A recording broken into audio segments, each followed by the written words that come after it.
G'day guys, my name's Marky, and welcome back to some more stories from Reddit. Let's go. Am I the asshole here for not doing vasectomy reversal since my wife asks me to? I, 39 male, lost my wife and unborn son 8 years ago. She was hit by a drunk driver while walking home from work. I was devastated and couldn't even get out of bed for a long time. After years of therapy, I'm better now. I had a vasectomy a year after my wife's passing because I never want to be a father. I met Melissa, 35 female, 2 years ago through her sister, my co-worker. On our first date, I told her everything, including the fact that I had a vasectomy and would never change my mind about not wanting to be a dad. She said she had no interest in becoming a mum either, and we eloped 6 months ago. Recently, Melissa's sister gave birth to twins. I'm happy for her, and of course, do my best to be a good uncle. However, since then, my wife has been nagging me, saying that I'm being selfish and should get a vasectomy reversed so that we can do IVF and have babies too. I reminded her that I was clear from the start. I don't want to be a father. Now she's calling me a jerk, saying I made this stupid decision when I was grieving, and that I should compromise by having just one child. She wants 2, I want none. She says that I got my late wife pregnant, so it's very selfish of me not to give her a baby. Am I an asshole for not compromising? In the comments, Prior Kaleidoscope 196 says, "Not the asshole. You were clear from the start. Having and not having children is not something that a couple should compromise on. She may have changed her mind, and it happens, but you didn't, and that's okay. It's best to get an annulment now rather than later. You really can't compromise on kids. Not the asshole, but this will be almost certainly the ending of your relationship. She can change her mind, and you're also allowed to stand your point." OP replies, "That's my fear, to be honest, that she leaves me. On the other hand, I will resent her if I am ever forced to have a kid. I don't know what to do. If she's hell-bent on kids now, then she'll resent you for not giving her a child, in the unlikely scenario that she stays with you. It's unfortunately a lose-lose situation that you have. She will resent you if you don't relent years from now.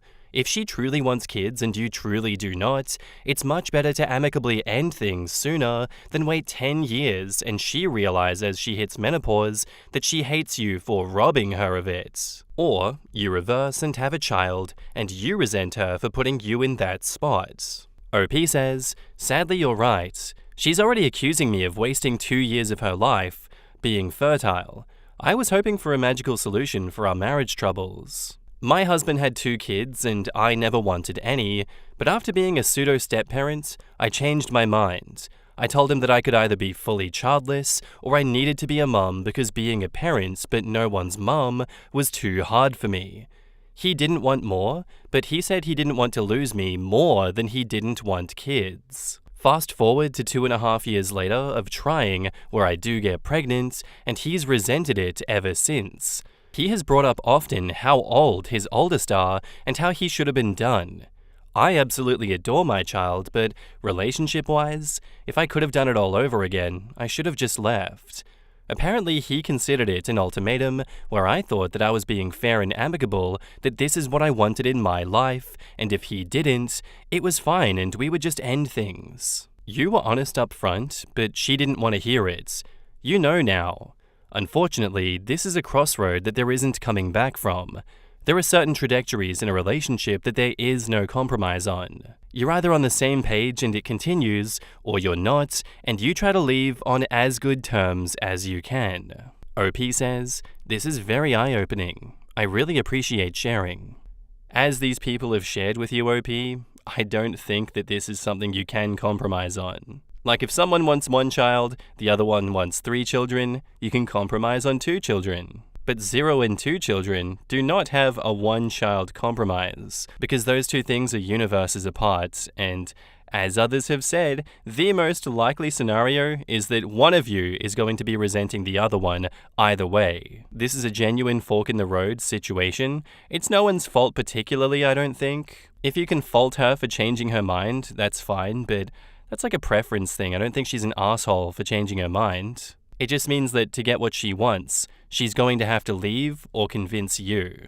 I think she's a bit of an asshole for saying that you wasted 2 years of her time when she willingly created this relationship with you on the premise that you guys weren't having kids. And then she says, you wasted 2 years of my fertile life, you asshole. You wasted it. That was overly harsh. I understand that it's an emotional reaction. Still think she's a dickhead for saying that, so she's the asshole for that. You're not the asshole for not doing a vasectomy reversal. Update. Quick update. I'm out for a walk right now because we had a big argument, and I needed to cool down. I had a calm discussion with Melissa where I reiterated that I've been upfront with her from the beginning. I decided to have a vasectomy because I never wanted to be a father. This wasn't an impulsive decision, and I will never change my mind. I shared with her that the first time that I stepped into my son's nursery after the accident, I had a complete breakdown. Everything was ready. She was 2 days past her due date. Everything was there except them. To this day, I feel sick looking at a nursery. I told her that if she really wants to have a baby, then I will leave peacefully. We can have an amicable divorce, and she can find someone who shares her dreams. She rolled her eyes and asked, "How long are you planning to use this trauma card? Why can't you be a man and just effing move on?" I told her that my mind was made up and that divorce is our only option. She became furious and said that she would make my life miserable during the divorce process, called me an infertile limp dick, and said that I was pathetic for not getting over some dead witch. I left the house for a walk. On her Instagram stories, she posted a picture of annoyed Cillian Murphy with the caption, "When you want to be treated like a princess, but it's 2024 and your man acts like a princess. Currently my life." I texted my coworker to see if I can book an appointment with his wife, who is a divorce lawyer. Thank you again for your kind help. In the comments, Lane123 says, "I'm so sorry that the person you trusted to be there for you unconditionally has completely shown that she is incapable of being a kind, supportive, respectful, and loving partner. I could say so many things about this person, whom I hope will be your ex-wife as soon as possible, but I'm trying to be less negative this year. But your soon-to-be ex truly challenges me in being positive. Please get a really solid, skilled attorney. You owe yourself that. I wish you well." I'm not practicing being less negative, so I'll say it for you. Your hopefully soon-to-be ex-wife truly showed her colors with those comments and proved that she's nowhere near ready to be a mother anytime soon anyways. What an effing witch. I hope her ovaries shrivel up and die. She is not worthy of your love or understanding of what you've been through. I'm sorry, OP. Get a good divorce lawyer. Good riddance, 'cause she's a real see you next Tuesday. Even if OP did for some reason want to have kids, I'm glad for his sake that he sees her true colors now. But good God, he married a heartless witch. I lost my husband 3 years ago. If I were to ever get to a place where I could marry again, and that spouse talked about my late husband the way that this woman talked about your late wife and child, I would be in jail. I'm so sorry for your losses, and so sorry that the woman you married turned out to be this cruel and awful. Never look back. Hugs. Yeah, you don't say things like some dead beer about your partner's deceased significant other. And in the same conversation, calling OP an infertile limp dick. Classy. Go for the dick shaming. Jesus, women like her make the rest of us look bad. If it was reversed, and you pressured her for a baby, she would be crying abuse and all of that bullshit. Sorry that you're going through this, but sounds like divorce is your best option. I would say good riddance. She's the next husband's problem, and you'll be free to live your life child-free. I'm just floored that she was aboard for the child-free life until she wasn't. My guess was she figured that she'd be able to talk you into it, and to use your deceased wife and child like that against you is just all sorts of psycho. It's fine for her to change her mind. It's not fine for her to attempt to bully the OP into having a child that he does not want. Imagine how much this would mess up the child. Having a parent who is traumatized every time they see him or her, not being able to parent your own child, and being present for the psychological harm in all three parties. Dad who is messed up and going through active PTSD, mum attacking him relentlessly for it, and the kid having an absent and traumatized father and a crazy mum abusing their father constantly. Seriously, Why do so many people not get that kids are 100% of those 2 yes, 1 no situations, where coercing a partner into having a kid most likely means parenting on your own, while the poor kid knows that one of their parents doesn't want them? Even worse here for everything that you said. Honestly, so true. If the situation was reversed and he was the one pressuring her for a baby, you know they'd be on his ass. He's an abusive, manipulating piece of shit. How dare he try to baby trap you, and then he shames you for your PTSD and all your trauma, and says that you need to just get over your dead husband and kids? Girl, get out of there and get a restraining order. Those were some real fighting words that she was throwing around out of the blue.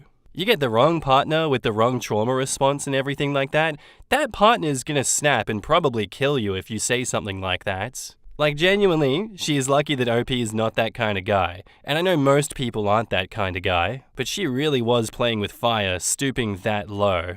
I do wonder how many people, if faced with what she said to them like that, would be in jail with their response to her inflammatory comments. Much to ponder. Regardless, thank you for the story, OP. I hope the divorce goes well and that there are calmer waters ahead. Thank you for the story. Our next post is by user Anonymous3350, titled, My 20 female family invited my boyfriend 22 male on a small trip. Now he and his family think that we are weird. Is it weird that we invited him to come with us? So my boyfriend and I have been in a relationship for just under 2.5 years. I was under the impression that his family liked me a lot and that my family liked him a lot as well. We got back from a family vacation just 2 days ago, and I'm feeling conflicted about it now. To get to the story, my family invited my boyfriend to come on a vacation with just us for 3 days out of our home state. It wasn't anything extravagant, it was just a small little trip where we went hiking and sightseeing, etc. Me, my sister, my brother, and my boyfriend drove separate from my mum, dad, and grandparents. While we were driving, my boyfriend asked my siblings if they would be uncomfortable if their significant others invited them on a trip like this. My brother said that if he'd only been with them for a short time, then yeah, but given our circumstances, no. Since I was the one driving, I just stayed quiet. I'll be honest, it hurt my feelings a lot, but I didn't feel like it was that big of a deal. I'm quite an overthinker. When we got to the hotel we were staying at, my boyfriend just looked at me like he didn't want to be there. And so I asked him if he was having fun, to which he said, no, I really just don't want to be here. I was honestly taken aback because I didn't really know what to say. I started to tear up and just walked away. The rest of that trip was just silence between us and awkward conversations between him, my dad, and my mum, as they didn't realize anything was wrong. I didn't say anything to anyone because I didn't want to ruin the mood or cut the trip short. But when we got back home, I tried talking to him about it. He said that he was just shocked that he got invited to something like this, and that his parents also thought that it was weird. I just kinda stared at him for a second because I literally didn't understand what was so weird about it. I said if he didn't want to go, or felt uncomfortable with going, then he didn't have to. And he kinda just shrugged. I just asked him to leave the house, and we would talk about it later because I was so shocked and hurt that he and his family would call me and my family weird, all for inviting him on a small trip with my family. I'm super close with his family, and it's not like he doesn't know any of mine. Is it really weird to invite my boyfriend of 2.5 years to a small vacation? In the comments, Winter Travel says, your boyfriend and his family sound weird. You and your family sound fun, inclusive, and thoughtful. Exactly. We invited our daughter's boyfriend on a family reunion trip with my immediate side of the family. They were 23 and we all had a great time. Yes, when my first husband and I were dating, he passed away after 8 years of our being married, I went on every trip that his family took. Beach trips 10 hours away, etc. I went with him and his mum, I went with his sister and brother-in-law, etc. We were madly in love and everybody knew that we'd be married. There was no keeping us apart from the minute that we met. Where one of us was, the other was there. His family was my family, and mine was his. I think the boyfriend and his family are strange here. I didn't see the problem, and if boyfriend thought that it was weird, then why did he go? Sheesh, if he didn't want to go, then he should have just refused the invitation. However, you've gained some information about him from this experience. No, it wasn't weird of your family to invite him. It was kind of old-fashioned friendliness that used to be more common, but I think it's still fairly common. His parents and him are kinda weird to think that it's weird. And he's been, and is being, quite rude about the whole thing. OP, they're correct. You and your family sound like wonderful, down-to-earth people. I believe that you're fortunate to discover that your boyfriend is quite immature and weird. Before you break up with him, since you know his family so well, ask them why inviting your boyfriend was weird. My guess is they never said that. Regardless of the answer, he has to go. Yeah, I think this guy's making it weird. I don't think that him being on the trip was inherently weird at all. And I can understand the point of like, okay, you're with your partner for 2 years, there's someone you can be absolutely honest with. So his absolute honesty was like, yeah, I'm actually not okay. This is weird, I don't want to be here. Then why did you agree to come? If you're able to tell me on the trip that you don't want to be on the trip, why did you agree to it? What's wrong with you? Well, you're putting me in an awkward situation with my parents here and I don't know what to say. You're an asshole for that. Sorry. I don't think the answer is to break up with him here, but I do think the answer is to have a more in-depth conversation to see why he feels that way. Small update. Hi all. I feel like it's kind of cliche to say that I didn't really expect for this to get as much attention as it did. I appreciate everyone taking the time to respond to me and let me know that I am in fact not crazy about this. For the update, I'm going to try to answer as many questions as possible. I have not fully gotten to sit down and talk with my boyfriend yet. We spoke briefly later last night after I'd made my post about how he severely hurt my feelings with what he had said, and he apologized, but it honestly just felt forced. We haven't spoken any more about it yet. For some questions like what culture are we from, we don't have any kind of ethnic background and neither of our families are religious at all. We've spent the night at each other's houses, and to my knowledge, he wasn't opposed to that at all. For those of you asking if he was uncomfortable about the low-cost vacation, I have no idea. His family doesn't often take vacations, but not because they can't afford it, I just don't think that they want to. For those of you asking about our communication skills, this has been an outstanding problem for the majority of our relationship. I try explaining to him that we can solve problems sooner if he's open and honest, but sometimes he just doesn't speak his mind before it's too late. And last, he is very close with his family, but he was always worried that my family didn't like him. It truly just felt like a slap in the face when he didn't want to be there, as I feel like this is a surefire way to say that we like you, from my family. For those wondering, I do want to save this relationship if possible. I love my boyfriend, and we've been through a lot together, and I don't want to let go of him. And before this mess, everything was fine. I just don't know what happened here. I'll give another update whenever me and him actually sit down and talk, but I figured I'd answer some questions while I'm here. Once again, thank you everyone. In the comments, PJs are comfy says, "This may seem an odd question, but does he call you his girlfriend and introduce you that way to others? Have you discussed what your relationship looks like down the road and the next steps?" His response is so odd. I'm just wondering if it's possible that you two are viewing the relationship differently. I don't have a girlfriend. I just know a girl who could get really mad if she heard me say that. Mitch Hedberg. Update. Hey everyone. I just got done talking to my boyfriend, and I have a lot to say. This will most likely be my last update unless something huge happens. Mostly because I've already come to the conclusion that this has completely opened my eyes. To start, I've seen many comments addressing a post that I made a year ago. I'm not going to go too far into it as that post was a lot more dramatic and, quite frankly, embarrassing to me. But yes, it was about the same boyfriend, and it was about the same communication errors. I'll admit that I have attachment issues, which doesn't help my situation, and while I'm close with my family, I don't really talk to them about relationship issues, because they usually don't take it very seriously.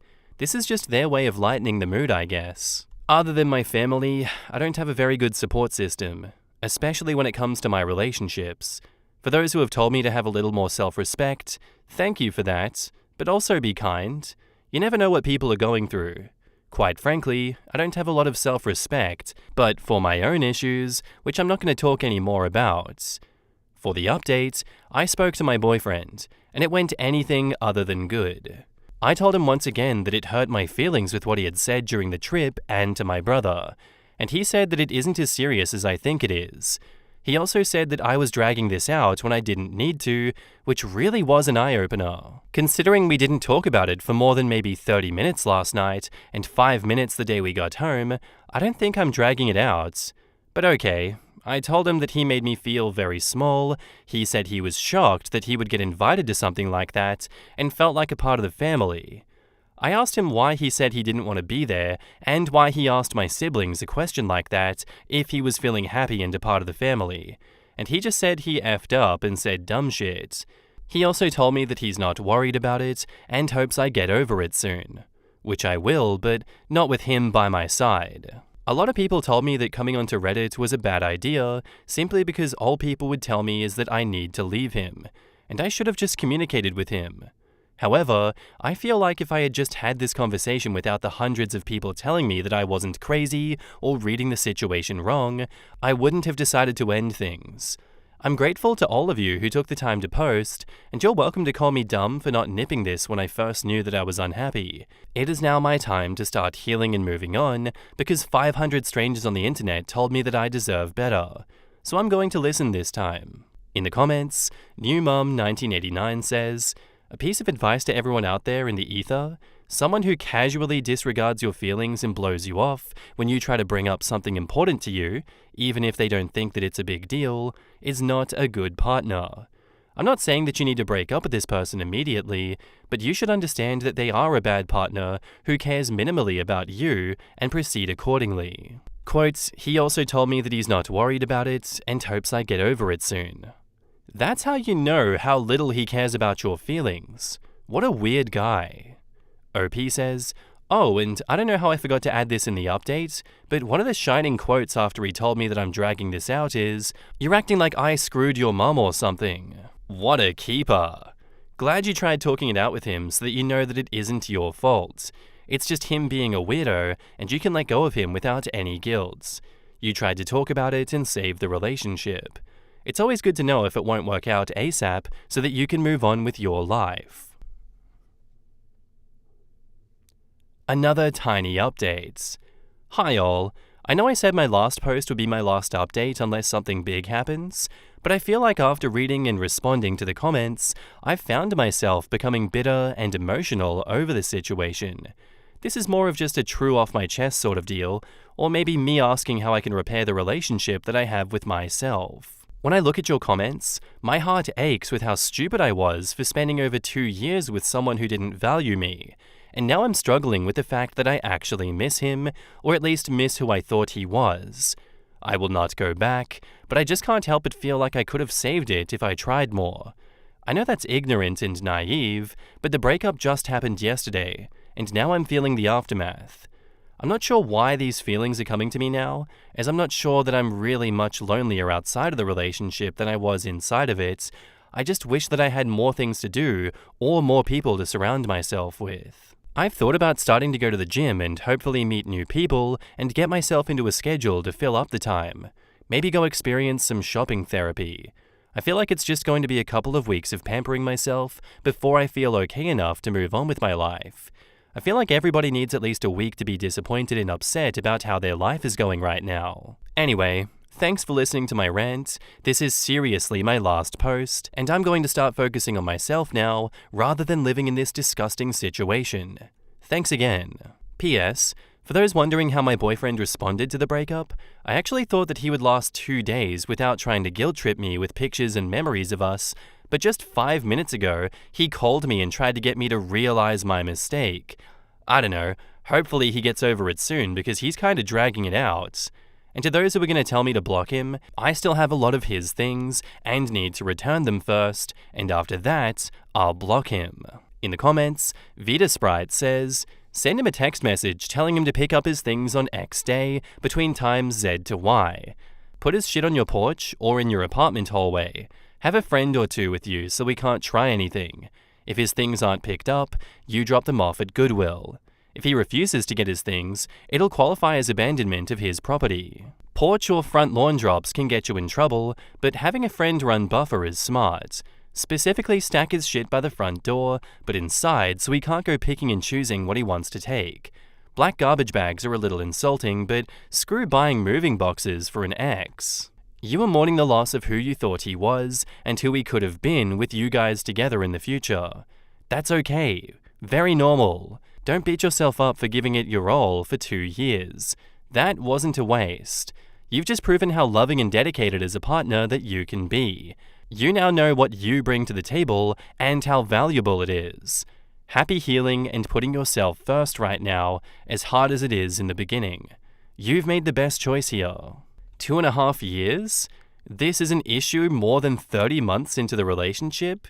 The fact that the ex's parents thinking that it was weird came into it at all tells me that something is way up underneath the hood there. It wouldn't even be that for me. It would be the refusing to say that he didn't want to go and then making it OP's problem once it was too late to do anything but spoil the trip. Like, dude, I don't need to import passive-aggressive. I got family for that. I really empathize with her being upset about the "you're dragging this out" comment. My fiancé grew up in a house where emotions and communicating were actively discouraged and frowned upon. So she has the same tendency to say that everything is okay until later, and it drives me nuts. Then when she does tell me what she's feeling, she gets frustrated that I keep asking questions because I'm super confused. She's gotten better about it, and we've communicated strategies for when she's feeling something but isn't sure how to describe it, so that I know something is going on, which has helped. But unlearning 30 years of taught behavior is a struggle. This next story has a bit of a trigger warning, I think. Just the R word and sexual assault. Posted by user Federal Draw 2538, titled, "Am I the asshole for cutting my family off after they told my kids how they were conceived? I, 25 female, have twin girls, 6 female. I love them more than anything, and I'm grateful for them, don't get me wrong, but I do wish that I'd gotten pregnant very differently. Long story short, I was SA'd by a relative, 44 male, when I was 19. It was a terrible experience, and I tried to forget about it, but obviously I kept the babies. Unfortunately, I didn't really get a choice to have them in the first place, as when I found out, I was in my second trimester. Not that I would have gotten rid of them, because they're my everything. Anyways, on to the issue. My parents usually babysit the girls after school while I'm at work, usually for about an hour or so. I also haven't been in contact with my sister since I was pregnant, as she told me I clearly wanted it. She obviously is not a good person, so I keep her out of mine and my daughter's lives as much as I can. The girls are doing a fun family tree project at the moment, and I told them that their dad did something very bad and was taken away a long time ago. I never went into detail, I didn't want to go into detail or keep them in the dark. They both were happy with the response and didn't even push me on it. I obviously was going to tell them when they were adults so that they could really understand what happened and why he is in jail and not in their lives. As I mentioned, I don't talk to my sister, so my mum had the bright idea that while she was babysitting, to invite my sister to see the girls, since she hasn't seen them ever, while my dad went out with my sister, then told the girls they look just like their dad, and the girls told her no, we look like mum. And my sister told the girls no, you look like your dad. The girls then asked, how do you know our dad? Have you seen him? And my sister told them, yeah, of course I've seen them, but you should know that you are R-word babies. When I came to pick up my daughter, they were calling each other R-babies. I had asked my mum where they had gotten that name because I was livid, and she told me that she had no idea. So in front of my mum, I asked the girls where did they learn that from, and they told me Auntie's sister name told us that that's what we are. I just stared at my mum in disbelief and grabbed the girls and went home. When we got home, I told them that that was a very bad word and that they should never ever say that. It was a very uncomfortable situation for me. They asked me a lot of questions about where it comes from and what it means, and I answered this as child-friendly as I could and put them to bed. Once they were asleep, I messaged my mum saying that I will never trust her again and that she should have embraced today because this is the last time she'll ever see my children, and that goes to the rest of the family. My mum started messaging me full of excuses and everything, and I decided to just take the easy way, block them and carry on. However, now I'm getting messages from my dad and my sister and mum all telling me that the girls were gonna know one day that my sister was just ripping the band-aid off them. I, on the other hand, completely disagree and think that they are 6 years old and don't need to hear anything vile like that. And yeah, my sister didn't explain anything to them, just was completely inappropriate and out of line as they are children. I told some friends, and they're telling me that although my sister went the wrong way about it, she didn't do the wrong thing. And with everyone telling me that I'm in the wrong, I'm just confused. So am I the arsehole? And just some extra information, this happened on Friday last week, and I told my friends over the weekend. In the comments, baby doll Sassy says, "Not the arsehole. You are not the arsehole for protecting your children from the harmful truth about their conception at such a young age. Your sister's actions were cruel and inappropriate, and you were justified in your anger and your decision to distance your family from your children. Not the arsehole. It wasn't important for your children to learn about all of this, and your sister had no business telling them about all this. You had given a very good explanation as to what happened to their dad. It's clear that your sister was trying to belittle your children. I think the reason why your family is trying to make you the asshole here is because they think of the man who SA'd you as innocent. So I think it's best to stay away from them, especially your sister." OP says, "It was my mum's brother. They didn't believe me at all when it happened, so when I went to the police and the court summoned a DNA test, they still were on the fence about it. It wasn't until he was found guilty did some of my family believe me. The rest don't bring it up as it's too much drama to get into. Your family didn't believe you and didn't apologize after. That's enough to no longer trust them. Absolutely agree. Can't trust them and they don't really care. Too much drama? Okay, right then and there, it is cutoff time. That's a level of toxicity that you really don't need. You were SA'd as a teen by an adult male. It is not up for debate, and did they support you in court and cut him out of the family? Nope. Your sister even blamed you, a 19-year-old, for the actions of a 44-year-old. Your sister has earned the no contact, and I really think that needs to be enforced. If your father supported you and was infuriated at the SA and wants nothing to do with the criminal ever, you should keep in touch with him. Your mother? She invited your shit-stirring sister over, and you had already cut her out and let your sister stir some shit and cause some problems. Again, I'd agree, last straw. Your mum knew exactly what she was like, knew that you didn't want her near your kids, and then did it anyways. Add to the behavior after the assault, and I think it's much better for your mental health and the development of your children if they do not have contact with her. If she fully apologizes for stomping on your boundaries and the problems that it caused, and for not being supportive after the assault, and not being outspoken about that person being terrible and no longer part of the family, then she's just going to keep causing problems. I'm sure you have some cousins, uncles, aunts, grandparents, great-uncles, etc. that aren't horrible people and are just as disgusted with the family's behavior as you are. Pick out those 2 or 3 people and stay in touch with them. Don't cut off the entire family when you do have some that aren't going to support him and shit-stirrers. Not the arsehole. If they were calling each other babies, they clearly didn't understand what it meant or the implication of it. This isn't the information that you share with young children, and it isn't the information that you share with someone else's children. The narrative was yours to set, not your sister's. What was she thinking? Shoot back at your friends and ask them, so what age is appropriate to explain what R is to a child? And watch them struggle to say 6 years old. Tell your parents that obviously you are mad right now and they have fundamentally broken your trust, and you will talk to them anytime in the future when it suits you. Your sister, I would just block her outright. Done. What a terrible day to have a brain. Honestly, what a terrible human being that sister is. For me, this is another situation where you do this to the wrong sibling, that sibling's gonna get violent with you for doing that. I don't think she deserves violence for her actions in this situation, but it's certainly asking for it, I think. Blocking is the most minor thing that you can do, and I think the best thing for yourself in this situation, OP. Though, if it were me, I'd want justice in some way, and I don't know how I would go about getting that justice, but blocking and moving on doesn't feel like enough.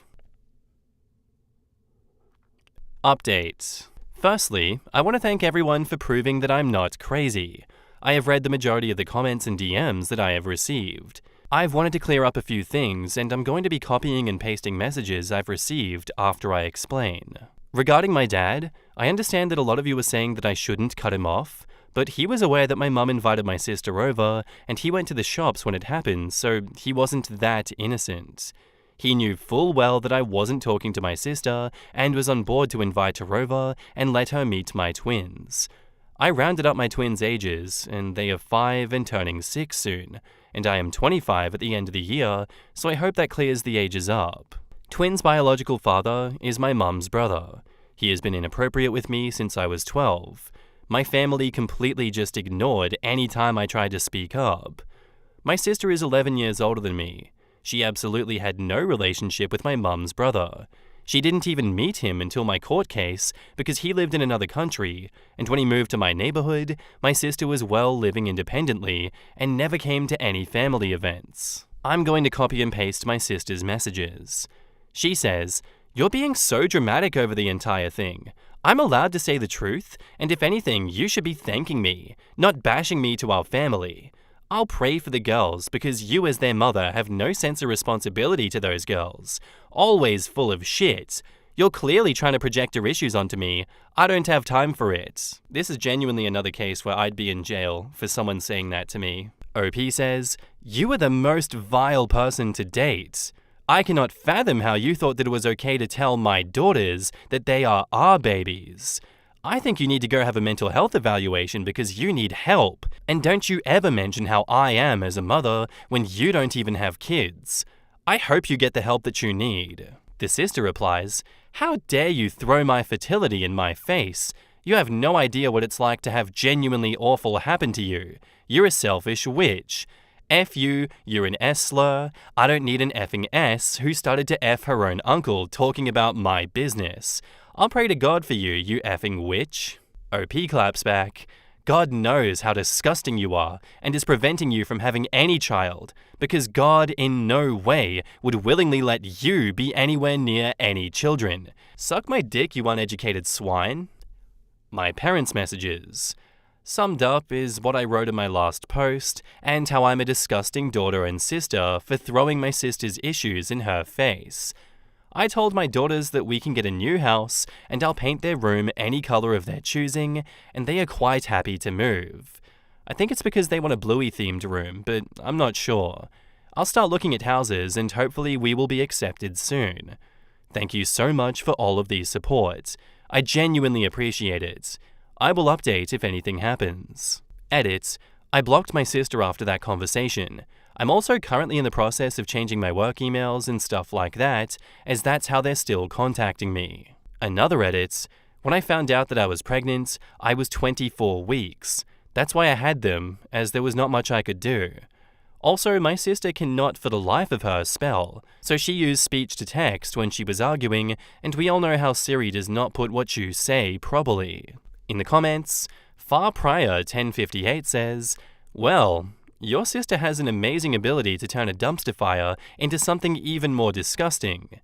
OP says, "Yeah, and she will catch these hands if she goes anywhere near my daughters again, I'll tell you that much. I'll get you, and I'll make it look like a bloody accident." I would have used, "Your womb is as poisoned as your personality, but I'm also evil that way." I'm pretty certain that your sister decided to do this because she's envious of the fact that you have children at all, and she doesn't. What a despicable excuse for a human being she is, and your family is just as complicit. Good riddance. If you have the resources, I would see if you could get your children in with a pediatric psychologist for a few sessions, at the very least. They may need help from a professional to truly understand why the word they were using was bad, and now that they know, they're going to grow up with that. I have a friend who was conceived the same way, and he heard the word from a family member via a very similar situation. And when he looked it up, he felt so much guilt that his birth meant his mum went through all that pain, and he started hating himself for it. It took years to fix that self-hatred. OP says, "Yeah, absolutely. I'm still in the search to find someone for the girls." Words aren't enough anymore. My keyboard warrior ass needs violence. I need to see these people punished for their horrific crimes. They can't just be running their mouth like that over text and not be slapped over the head. Thoughtfully demonic speech. I will slap the demons out of you for saying that about my daughters. Oh my god. Anyway, guys, I hope you enjoyed these fun-filled stories today. That's all I have for you. I hope you have a good day, night's sleep, whatever you're up to. And I'll see you in the next one. Bye.